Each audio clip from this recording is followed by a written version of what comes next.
안녕하세요. 영화 리뷰어 시민케이크입니다. 오랜만에 슈퍼전대 악당들의 정치 이야기를 다룰 건데요. 악당들의 사회생활을 보고 우리가 반면교사 삼을 점이 있는지 분석하는 코너입니다. 이번 주제는 바이오맨의 악당 신제국 기어와 반바이오 연맹의 이야기입니다. 처음 이 영상을 기획했을 때에는 기어의 악당들 대부분이 기계들이라 정치적인 이해관계는 없다고 생각했는데요. 막상 바이오맨을 다시 보니 기계인 악당들도 저마다의 입장과 이해관계가 있다는 걸 알게 되었습니다. 이번 영상은 1부와 2부로 나뉩니다. 1부에서는 기어의 간부 빅3와 주노이드 오수사를 다루겠습니다. 먼저 독타맨의 직속 부하인 빅3 3인부터 시작합니다. 메이슨은 3간부 중 한 명이지만 거의 기아의 2인자나 다름없는데요. 메이슨이 2인자 취급받는 이유는 뛰어난 업무 성과와 적극적인 태도 때문이라 생각합니다. 우선 메이슨은 1대 옐로포를 순직시킨 성과가 있습니다. 그리고 조이나 프린스, 슈이치, 실버 등이 첫 등장하는 중요한 에피소드마다 메이슨이 항상 출동하는데 독타맨 입장에서도 꽤 믿음직스러운 간부라 할 수 있습니다. 39화에서도 실버와 바이오맨을 함정에 빠뜨리는 등 지략적인 면모도 뛰어난데요. 물론 메이슨이 특유의 교활함 때문에 실제 능력치보다 유능해 보이는 측면도 있긴 합니다. 수시로 업무 성과를 보고해 마치 일을 잘하는 것처럼 포장하거나 가끔씩 적당한 아첨도 부립니다. 그리고 주변인들을 적당히 견제해 자신의 위치를 확보하는 능력도 있는데요. 특히 독타맨의 아들 프린스가 처음 등장했을 때에는 잠시 재벌 2세에게 고개를 숙이는 부장의 모습을 보여주다가 독타맨이 프린스를 소환시킬 때에는 독타맨의 명령은 절대적이라는 명분을 내세워 프린스를 압박했습니다. 그리고 독타맨의 진짜 인간 아들 슈이치가 등장할 때에도 본인이 직접 출동한다고 말했는데 독타맨에게 열심히 일하는 모습을 보여주는 동시에 훗날 기어의 2인자가 될지도 모르는 슈이치를 예의주시하려는 목적이었습니다.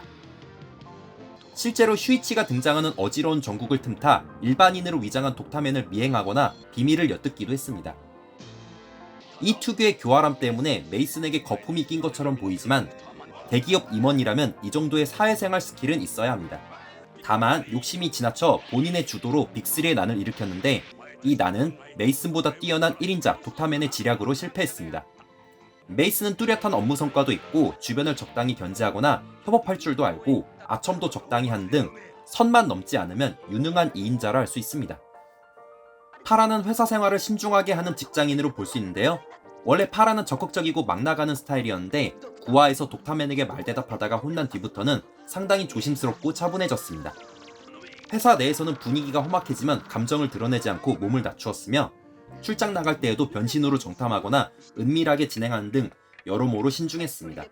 특히 변신술을 이용해 야부키준을 따돌리거나 야마모리 쇼타와 노예 계약을 성사시켰고 실버를 체포하는 데도 성공했습니다.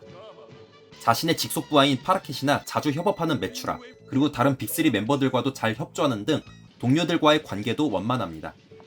하지만 거대한 프로젝트를 혼자 담당하기엔 조금 버거워 보이는 스타일입니다. 비밀 작전이나 첩보 업무는 잘하는데 메이슨이 먼저 조종했던 마그네 메가스를 조종하거나 실버의 바르지온을 대신 조종하는 등 규모가 큰 일들은 전임자들만큼의 성과를 보여주지 못했습니다. 빅3의 난이나 실버를 함정에 빠뜨리는 일도 파라는 메이슨의 옆에서 거드는 데 머물렀습니다. 아무래도 파라는 큰 규모의 일을 직접 주도하기보다는 지휘관을 보좌하는 참모 역할이 더 어울리는 것 같습니다. 몬스타는 코믹하긴 해도 나름 듬직한 회사원이라 할 수 있습니다. 어떤 명령이든 따르고 현장에서도 행동대장으로 일하니까요. 1인자 입장에서는 단순한 일을 빨리 처리하고 싶을 때 부리기 편한 편입니다. 그리고 기기치고는 상당히 인간적이고 정이 많습니다. 메이슨이나 바라는 기용해주지 않는 주호를 유일하게 부관으로 써주는 간부입니다.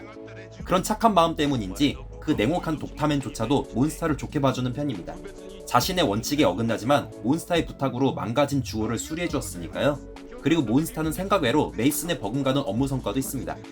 30화에서 카마키리칸스에게 최강의 검을 전달하는 데 성공하거나 48화에서 바르지온 탈취에 성공하는 등 굵직한 실적이 있습니다.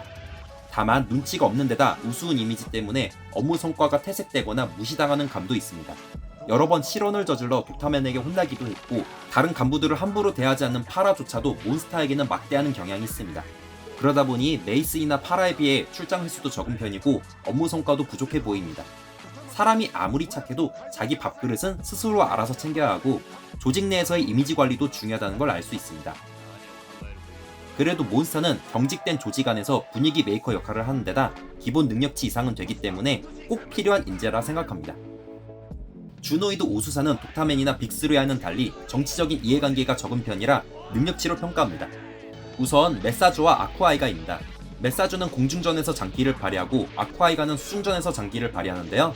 하지만 사이곤이나 메추라처럼 멀티플레이가 가능하진 않습니다. 공중전과 수중전에서는 스펙이 뛰어나지만 바이오맨 스토리가 진행되는 내내 공중전과 수중전이 적은 탓에 자신들의 장기를 발휘할 기회가 없었습니다. 독타맨 입장에서는 월급 주기 아까운 고스펙 직원들일 뿐인데요. 결국 정리해고를 피하지 못했죠. 메추라.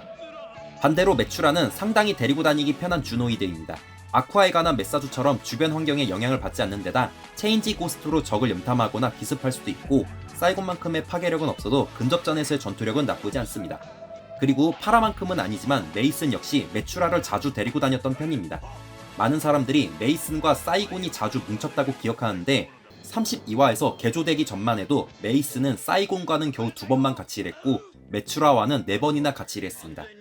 파라와 메이슨 둘 다 선호하는 부관이란 점에서 메추라는 장점이 많은 직원이라는 걸 알 수 있습니다. 연봉 협상에 유리하겠네요.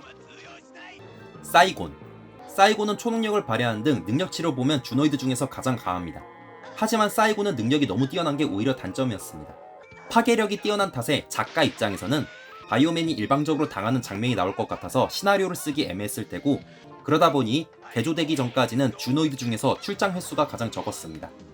그래도 그 뛰어난 능력치 덕분에 거대한 스케일이나 중요한 에피소드에서는 항상 부관으로 나왔고 메이슨과 더불어 1대 옐로포를 쓰러뜨린 공적도 있습니다. 그리고 메추라와 함께 실현에서 살아남아 독타맨에게 인정받는 등 거대한 작전에 투입시키기 좋은 부관이라 할 수 있습니다. 주호는 냉정하게 보면 능력치는 별로 없어 보입니다. 6탄전이나 쟁탈전에 어울리는 부관이라 전략적으로 사용하기 힘든데요. 그러다 보니 전략 전술을 선호하는 메이슨이나 파라에게는 단 한 번도 부관으로 기용되지 못했습니다. 그나마 몬스타가 주호를 기용해준 덕분에 개조되기 전까지는 사이곤보다는 조금 더 출동할 수 있었습니다. 그런 몬스타의 은혜를 아는지 주호는 몬스타가 위기에 빠질 때마다 몸으로 막아주었습니다. 몬스타가 이룬 공들의 대부분은 주호의 공이기도 한데요. 주호는 엄청 뛰어난 부관은 아니지만 자신을 잘 챙겨주는 상관에게 충성할 줄 알았고 덕분에 메탈 메가스의 실현에서 돌아가지 못했을 때에도 독타맨의 수리를 받을 수 있었습니다. 어떻게 보면 주호는 능력은 많지 않아도 상관과의 의리를 지키는 등 좋은 성격 때문에 직장에서 살아남는 케이스라 할 수 있습니다. 1부의 마지막으로 파라켓을 다루겠습니다. 파라켓 역시 다른 주노이드들처럼 간부들과 이해관계가 얽혀있지 않고 오로지 파라의 부하로만 활동합니다. 주호가 몬스타에게 충성하는 것처럼 파라켓 역시 파라에게 충성하는데요. 파라가 죽은 뒤에는 독타맨을 보좌하는 비서로 승진하기도 했습니다.